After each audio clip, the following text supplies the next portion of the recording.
All of us have been to temples and religious places and have encountered not a serene atmosphere, but crowds and intense bad behavior. And I've heard many people ask this question: why do people behave so badly at such religious places? What if I told you that it's not about the crowds, but there is something larger at play? What if I told you this is an intense play of energy?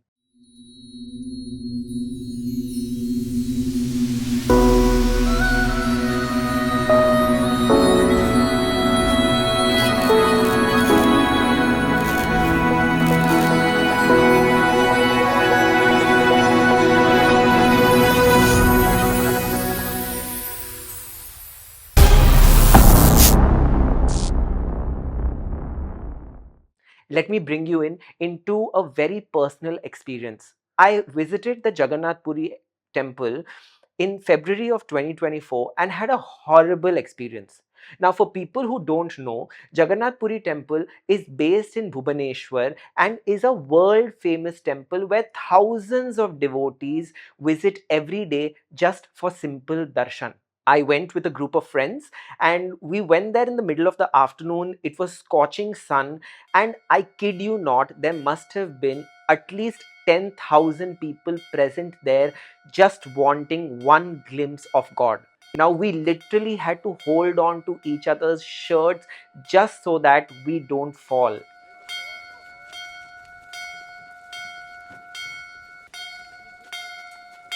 I saw people falling, I saw people pulling each other's hair, and just when we were going to approach the main idol, we were pushed out. And I kid you not, after standing for so long in the sun and traveling all this way, I couldn't even see what the main idol looked like. But we were just happy to be out of there and back to our safe environment. On the same evening of our temple visit, a friend of mine, over a cup of coffee, asked a simple question: how can people behave so badly when they visit a temple with such high vibrational energy?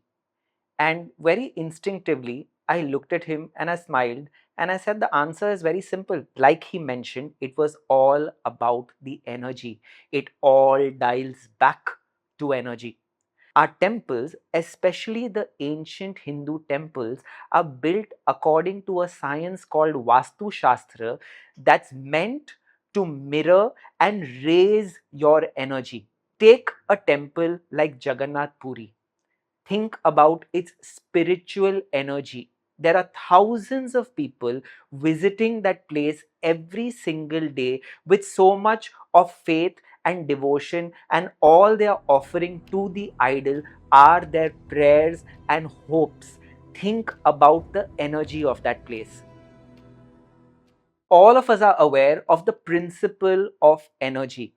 When something which is vibrating at a lower frequency is brought into contact with something that's vibrating at a higher frequency compared to itself, it will try and raise its frequency to match the higher frequency object. But it's not as simple as it sounds. How do you do that? You just can't drop your density like that. All of your density is going to come in front of your face, is going to confront you. And because Earth is also a free will zone, you can only drop your density by making a choice. Your choice determines your energy. Let me repeat that again. Your choice determines your energy. And we have to be very aware that we will not be confronted with these choices only in calm environments. There may be times where we will be confronted with these choices in the middle of chaos. And the choice you make opens up the path ahead for you. So, obviously, when you go to such a temple with such high vibrational energy, you are confronted with a choice. Are you going to respect the person next to you just like you would respect God? And if you choose no, that's what your choice is, and that's the path that will open up for you. If the answer is yes, then that path opens up for you. It's as simple as that.